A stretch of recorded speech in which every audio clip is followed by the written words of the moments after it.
session. It's Mr. Jayarajan, and he graduated from mechanical engineering course and joined the division of remote handling and robotics of Sparks in 1985. And you can recognize that he is a very appreciated expert in robotics because he has already more than 200 citations of publications. And he will present us the automatic fabrication of Thoria-based fuels, the challenges and initiatives. So, Mr. Jayarajan, the floor is yours. Thank you. Good afternoon, everybody. So, I'll be talking about automatic fabrication of Thorium-based fuel, its challenges and initiatives. This is my outline of my presentation. So the problem associated with thorium fuels we have been discussing last 2-3 days actually. So it is easy for me to explain those things. And I will also show you what is DRHR fuel cluster and DRHR fuel facilities.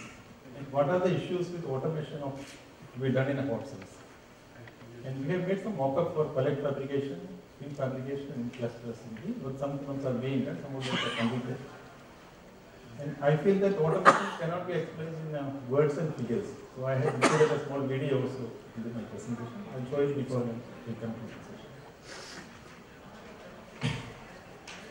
So we are aware that thorium is not a fissile material. It has been converted into U233 for use in this reactor. The problem is that this U233 always contains U232, which cannot be chemically separated from U233. And this daughter product of U232, that is gallium and bismuth are emitting gamma. In fact, this gallium emits a very high energy gamma, that is 2.6 MeV. And we normally expect that activity of any isotope decreases with time. But in the case of our fuel, the activity increases with time. So after reprocessing, this activity is very less. But activity increases with time because of these daughter products. Even though the amount of U233 will be coming down, but the quantity of daughter products will increase. So activity also increases. And thorium producing a reactor also emits. So we plan to make a mock-up facility. So far, because U233 cannot be handled in a hot cell. So handled outside. Hot cell is essential for handling. And at present, the experience in fuel fabrication in a hot cell is limited. So we will do a mock-up facility that is fully automated fuel fabrication facility, initially facilities. And we expect that this technology will be for other facilities also. And this is the structure of a composite fuel cluster. You can see that its length is around 4.3 meters and diameter is 180. In some places it is 126 also in this place. It weighs around 190 kg. And it contains fuel. There are 54 fuel clusters in the reactor, and it has got mixed oxide pins. There are 54 pins are there. Sorry, there are 452 clusters in the reactor, and each cluster contains 54 pins arranged in 3 rows. The first row is there are 12 thorium plutonium modules, and second case there are 18 thorium plutonium modules, and the last one there are 24 thorium plutonium. And our concern is mainly on this one, last one. This is the sketch of fuel pins. So there is length is around 3.8 meters. There is slight variation in the length, it depends upon which ring it is situated. And it has got a part, there is a top end plug is here, and there is a spacer part on this thing, and there is a bottom end plug. They are attached to a flat tube. And inside the flat tube, so there are fuel pins around 3.5 meter long. And here there is a green tube is there, and there is a spring is there.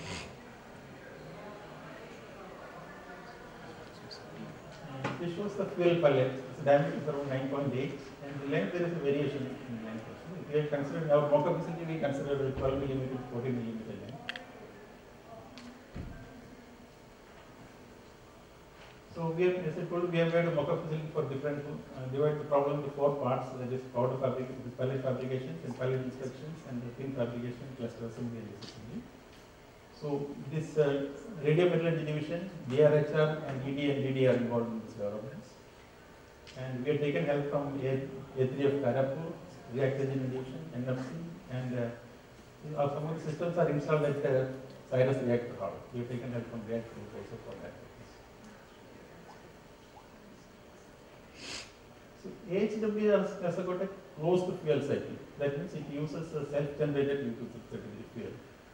So after once you insert fuel into the reactor, after fueling and after irradiation, we have to, when the fuel comes out, we have to disassemble the cluster into two pins. There are two types of pins: thorium plutonium pins and thorium uranium pins. So this will undergo reprocessing in separate streams. Then extract U233. From the U233, you make thorium uranium box pins, and again assemble the cluster, adding thorium plutonium pins. Again put back to the reactor. So these are closed systems.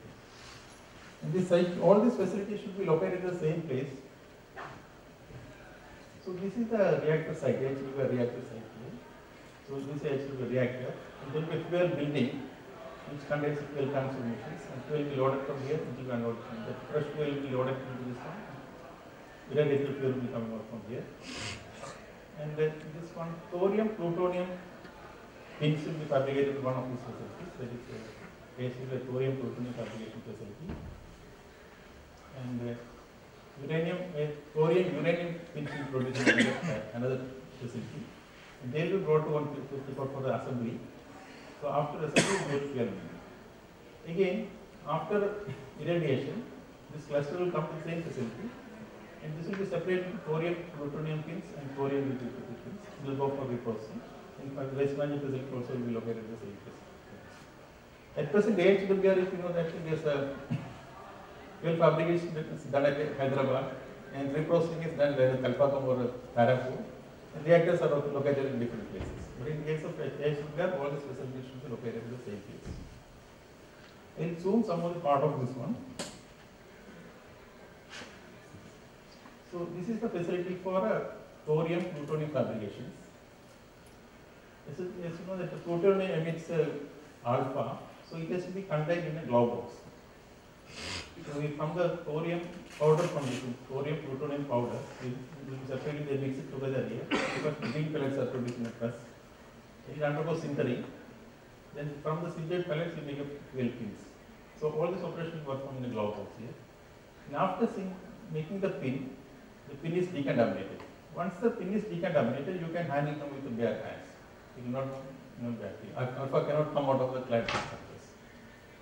Whereas the process wise, this thorium uranium also will have similar process, but it has to be done inside a hot cell, in a shielded facility. Here it will produce a pin. The pin will be brought here. It will be assembled here in this assembly plant. We will go to shell buildings.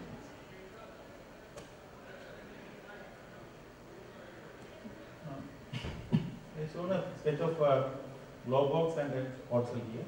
This is a glove box which can be used for fabrication of plutonium. So it has got a typical wall thickness of a glove box is around 3 millimeters. It will protect the operator from alpha, and this can be used for PU fabrications. Whereas against the hot cells, you have wall thickness will be something like 1 to 2 meters, and it protects operator from gamma rays. And this is essential for fabrication of UPS. So this technology for plutonium fabrication is already available, and this has to be developed. How do we generate? I will show you a sketch of a typical hot cell. So this hot cell will look like this way, and I have one view of this. This is a row of hot cells in DRHR. You can see that this is a concrete wall here, and here there will be a master slave manipulator. Operator will be outside, nobody can go inside. There is a inside. So whatever job is to be done, the operator has to stand outside only. Whereas in the case of a glove box, operator can insert his hand and do the job whatever he wants. And this will have an insert crane. The typical capacity of this crane is around 2 tons. And the root plug will be there. If you want to remove heavy material, big material outside, we open this one. And from a crane using here, we will lift this one. And operator can see whatever happening here, including a viewing window. And some hot cells there will be an access door also. If you remove all materials and decontaminate the cell, people can enter through and do some maintenance. In addition to this thing, this will have some, this may have some external transfer also for transferring some inactive material in and out. Some small material can be taken in and out through this transfer program. And there will be an inter-cell transfer drawer for transferring material between the cells, two adjacent cells.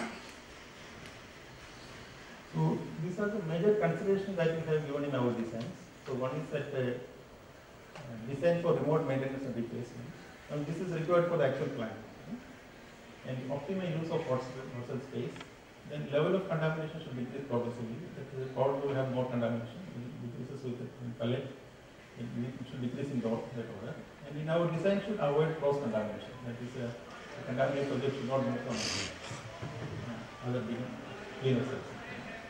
And we are giving a provision for isolating one cell from adjacent cells. And also there is a provision for removing of active components using remote handling tools. And once you remove the active components, it should be possible for a person to enter the cell and do some maintenance. It will be difficult to do this part for the powder cells, but we are providing this feature for the other three cells. And we collect skin and case. So how do we design for remote maintenance? It should be modular constructions, and it should be have remotely replaceable components, and there should be good connection of couplings, and it should be possible to handle by MSM or master slave manipulator in cell range. That means weight should be within the capacity of this one, and it should be within the accessible region of this manipulator. It cannot be far away from that, and we should be able to see that wherever we want to remove or connect, we should be able to see the area. And we also have to standardize the components and sub-assemblies what is going into the hot cell. And another issue is that radiation-related issues. Radiation tolerance, the component should be of radiation resistance. Generally, metals are radiation resistant, only we have to be careful when we take organic materials. We have to check whether it can withstand radiation or not. And another difficulty we face is in selection of motors, sensors, cameras, and other electronic components. And we should avoid accumulation of contamination in this case. And it should be possible to decontaminate the materials or objects, whatever is going into this case. It should function even after washing with water. And you should be careful of using the pneumatic actuators inside the cage. Because normally hot cells are maintained at negative pressures. So if there is any leakage, it should not increase the pressure of the hot cells. So, but still we can use pneumatic actuators. In such cases, we have to keep the entire pneumatic system inside the cell itself, including the compressor. So if everything is inside hot cells, pressure will not change. So another issue is the layout. Actually, we have limited space of hot cells. The hot cell cannot be made very big. One is that the construction cost itself is very high. Actually, it has got very thick concrete walls. Then if the hot cell is big, it will be also difficult to maintain the hot cells. So we have to maintain the air quality of the things. And this, there are some equipments are there, missile trains are there. We should not interfere with these things. And also we should be able to see that most of the equipment through radiation window. Then also we should maintain the shielding integrity during material transfer between hot cell and outside and between hot cells. And what are the type of equipments going into the hot cells? So one is the processing equipment. This is the basic equipment which has to do the job. But when we do it for hot cells, we may have to do some modification for hot cell and remote automation and remote maintenance. So we cannot use an equipment working outside cannot be directly put into the hot cells. Similarly, similar cases in inspection also. So sometimes we have to do the same thing for automation and remote maintenance. Also sometimes we have to make new equipment also for this process. And this is an additional requirement for automations. So in the case of the normal process equipment, we can feed the material directly into the machine, but here we have to have some mechanism for that. So we can use we are using robots, ball field, etc. for this process. And another is material transfer. How to transfer material from one cell to other cells or one equipment to another equipment. We should have some automatic material transfer systems. In our case, we have been using a slow conveyor, bucket elevator, etc. for these are for the powders, and other things are for the discrete objects.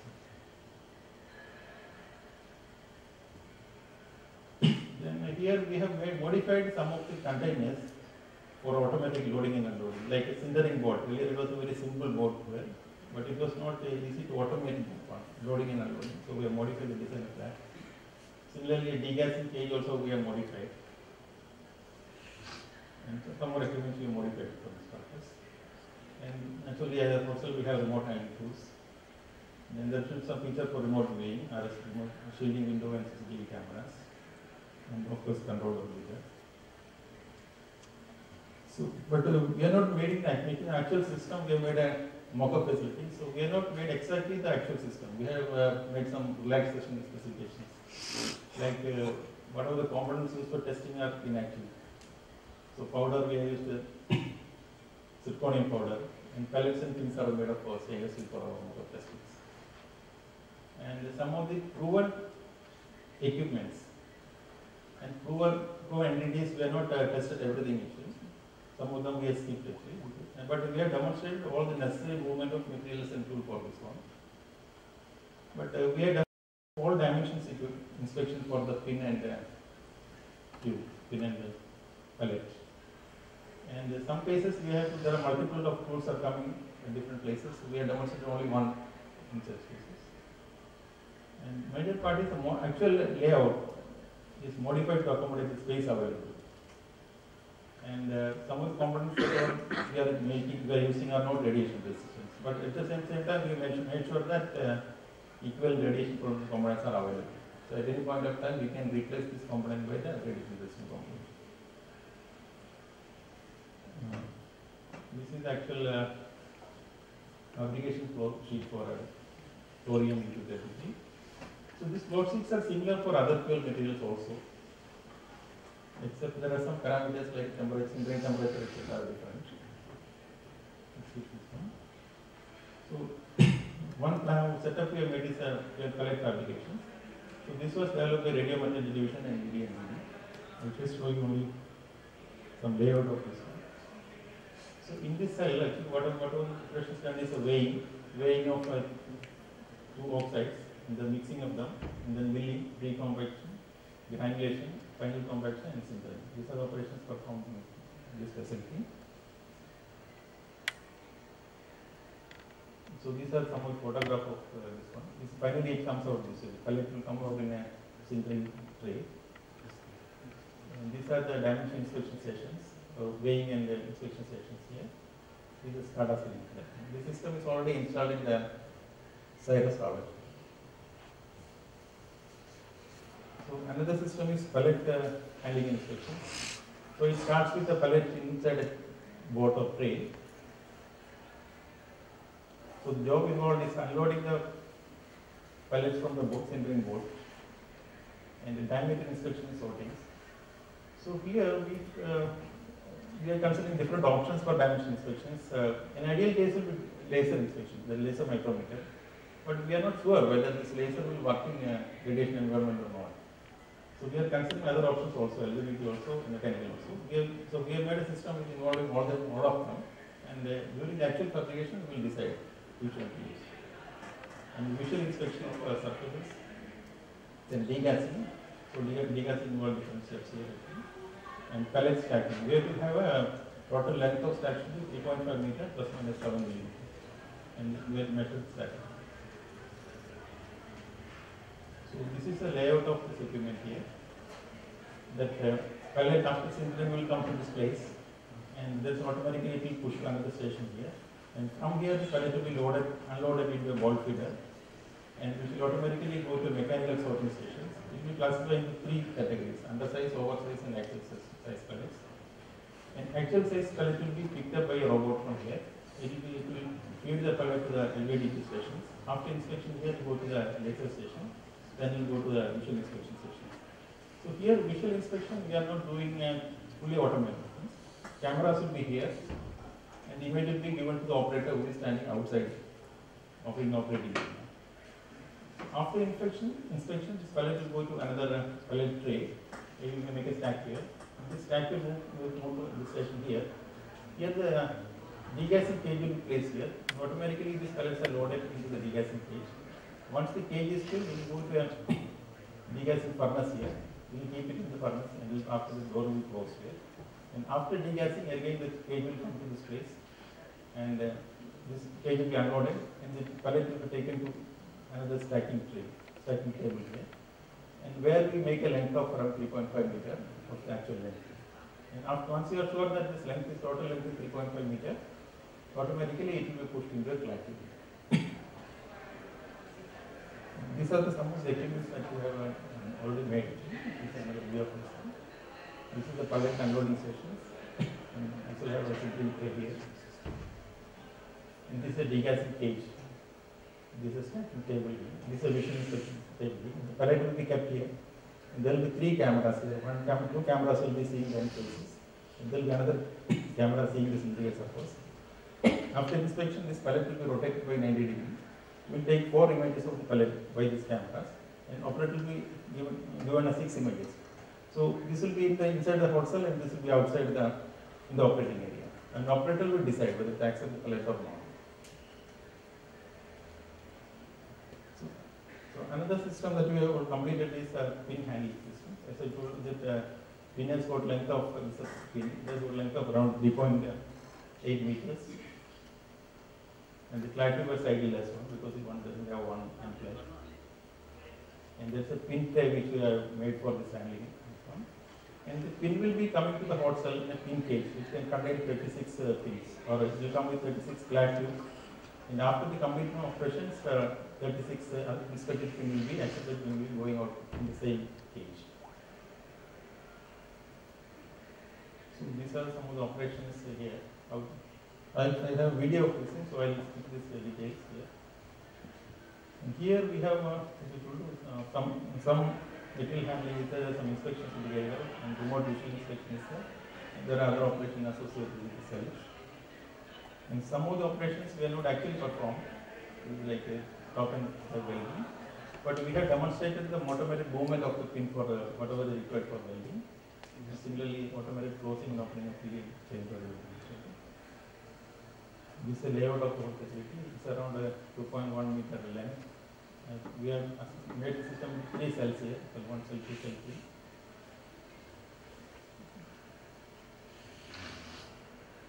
These are some of these photographs.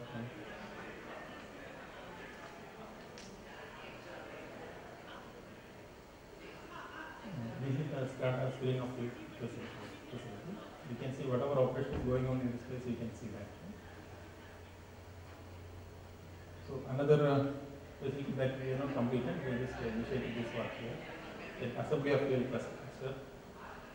This is a fuel cluster.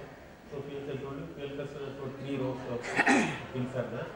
And the last row, the 24 pin has to be made, it should be of a thorium grain.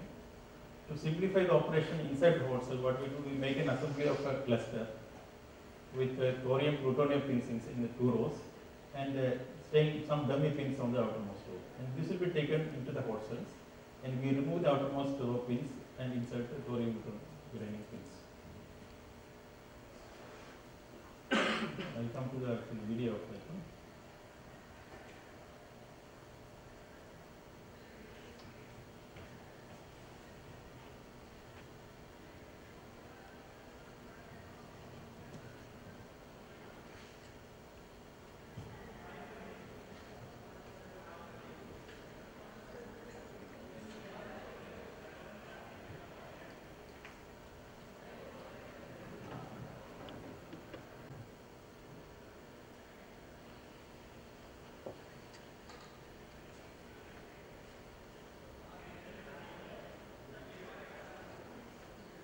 That's a big file.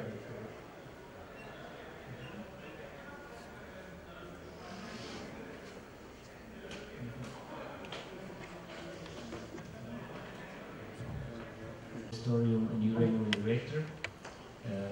What is the uranium vector? Because it's not clear uranium-3, no? There should be some uranium-4, uranium-2. In the current, we have already some assemblies with thorium and uranium in the reactor. So what is the uranium vector? How much uranium-2 and 4 is there? If you know. Yeah, first of all, this H2 reactor is not available right now. So it's only planned that you will have 18 assemblies with uranium. Okay. I see. Yeah, not playing it from the memory stick. Yeah, I have got a question. Okay, so we can start with the questions because they are several questions. So probably starting from there and then. Mr. Derek, just one small question. For Thoria and Plutonia, you shown that it is a glow box facility. Yes. So pin can be handled after decontamination. There is no issue. But what you are proposing, if pin comes out of the hot cell after decontamination, it is likely to have probably 232 and high gamma may be there. So what is the plan to take pin after hot cell fabrication, how it go towards reactor side? The fuel after cluster you mean or pin? No, I'm telling pin side. Suppose now we are having this one, 233 we have used in the hot cell side for fuel pin fabrication. 233 hot cells. Yeah, hot cell. It will be set in the different cage. I'll show you. Yeah.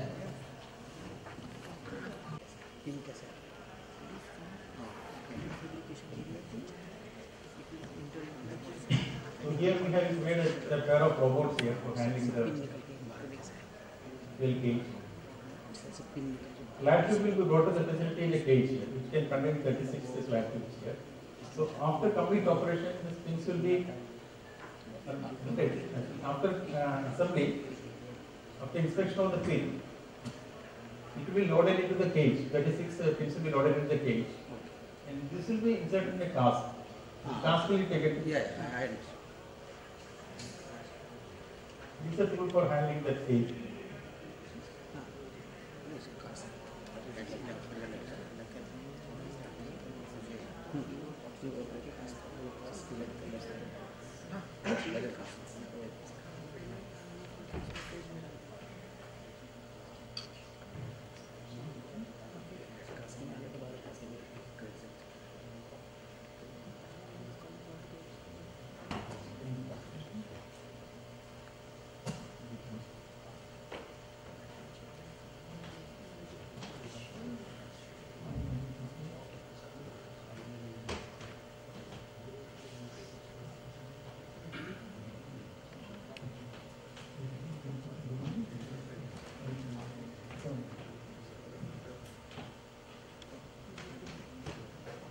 Start from beginning. This is our facility.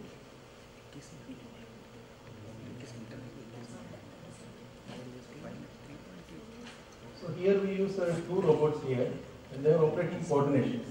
They have to match their motions so that we can pick up this any of it.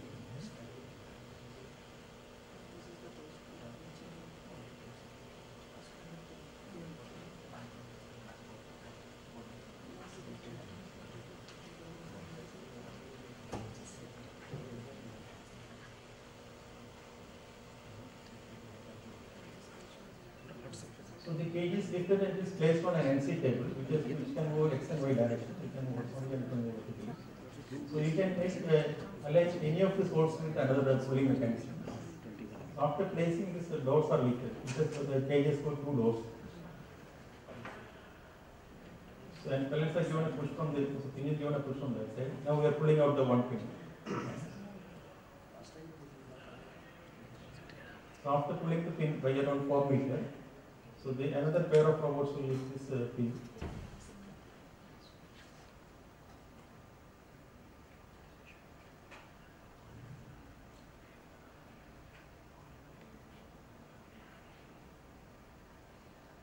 So this pin is placed on a pin tray, which can contain 6 such pins. So this after this set of pins will go to another cell automatically.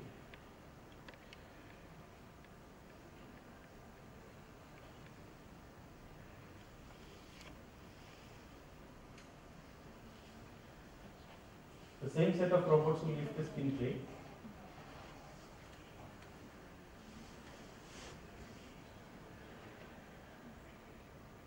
So it is placed on a vehicle which can move on a rail.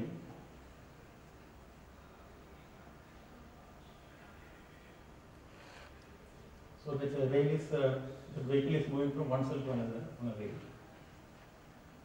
And here there is a door which can open or close whenever it's required. Actually, in fact, there will be a wall here, and the door is situated in that wall. We are not situated in the wall. So after that, this door is getting closed here. You can see that the rail also get separated out in the process.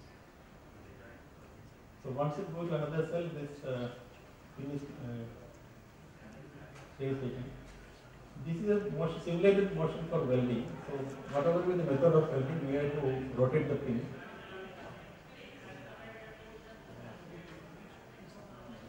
And this is a station for inspecting the weld bead size and the eccentricity of the top implant. So the pin is rotated against 3 LVDTs. And this is a sensor for measuring the length of the pin.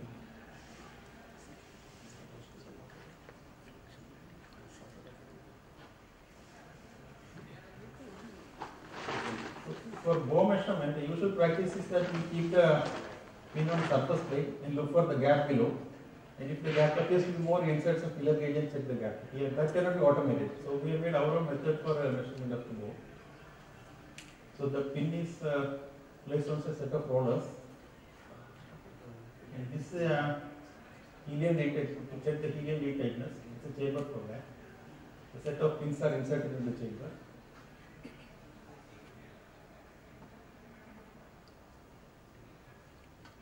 After the lid is closed, and after testing, again this lids are open here, and the mechanism will pull out these pins. Here we insert 6 pins at a time, but if you find that already there is some problem with any of the cells, we will insert one by one. But initially we test all of them. If it is successful, we accept all the things. If it is rejected, we will test one by one.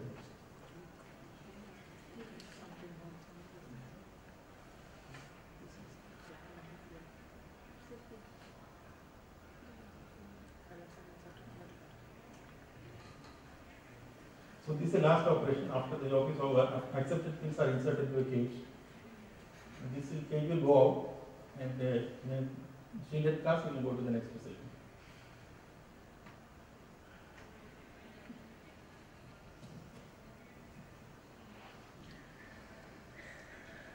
This is a startup frame for the. So in this system, we have made a layout of actual layout of the facility, which has to be done in hot cells, respecting all the constraints from hot cells. And also we have made some tool for material handling, how to transfer material from one cell to another cells, and also inside the cell how do we transfer materials. And also we have modified some of the process equipment for automation. We have also modified some of the NDT techniques for automation. Thank you. I am sorry for the confusion here.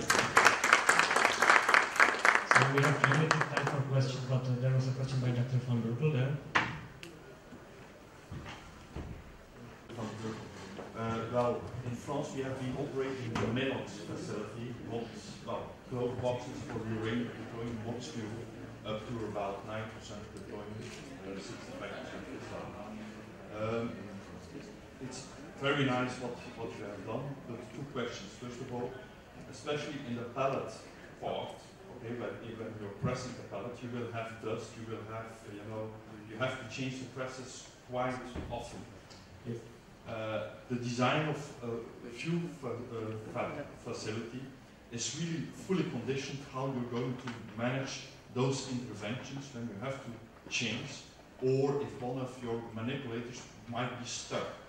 For instance, a pin, like we have it in MOX, a pin is bowing while you introduce it in assembly, and then you have to intervene almost manually.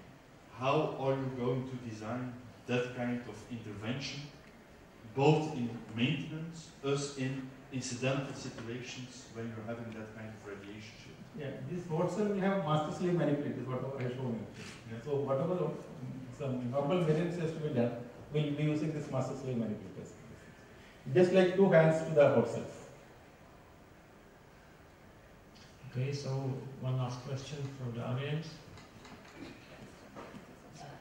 Mr. Jayarajan, very good. Since the processes are the same as our regular fuel fabrication at nuclear fuel complex NFC, is it possible to use your system for some regular assemblies which are being fabricated so that the questions I asked will get tested, like well compaction or leak testing? These things will, is it possible to? Yeah, I think that's our ultimate idea. Some of this technology can be used in the existing plant also. So that we could get tested are they? Yes. Okay, I would like also to ask a question. I'm not the audience. The dust-free method would be appreciated, of course. We have at PSI developed kind of, or at least we have been one of the developers of sphere pack fuel, which use kind of internal gelations. We have gelate which is dropping through microwave field, and you have oxide, small oxide or carbide spheres with fuel. Did you consider such a method in the past in your research center? If you may be interested, I can give you a contact. Yes. Okay. Okay. Now I would like to thank you once again for a presentation, a very small